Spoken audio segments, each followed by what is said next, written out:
This week, our nation pauses with immense pride to commemorate and remember the Battle of Long Tan, and in doing so, all those 61,000 Australians who served during the period of the Vietnam War, across land, sea and air.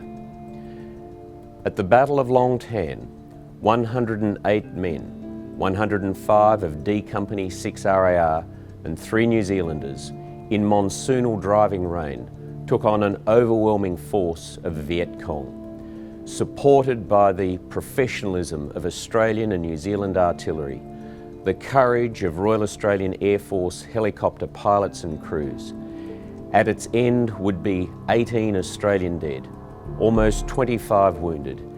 We remember all of them.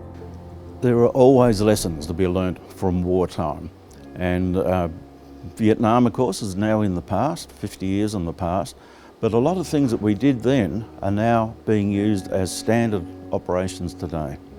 I always say to the people that I'm guiding that the first thing you have to think about when you come in here, this is not to glorify war, but what we're trying to do is tell the story and pay our respects to everybody that's served, those that have lost their lives, and it's across all the wars, I feel.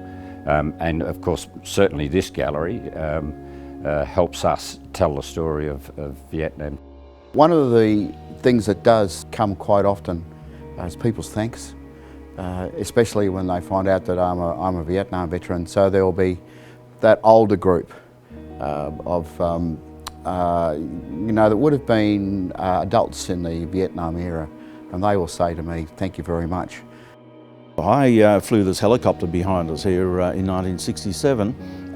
We did a lot of things, but probably the most important was picking up the wounded, and in particular our own soldiers, but very often it was other people as well, even the Viet Cong who we were fighting against, and getting them back to hospital. And that was so important to me. Unfortunately, of course, some of them didn't make it either. But many of them are now alive today, and they wouldn't have been in any other war.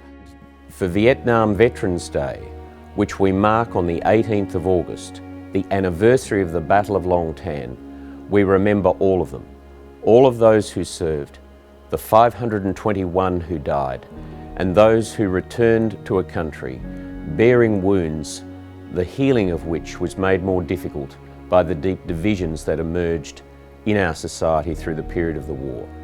We are proud of these men and women. We are proud to remember them here at the Australian War Memorial. We will do so every day.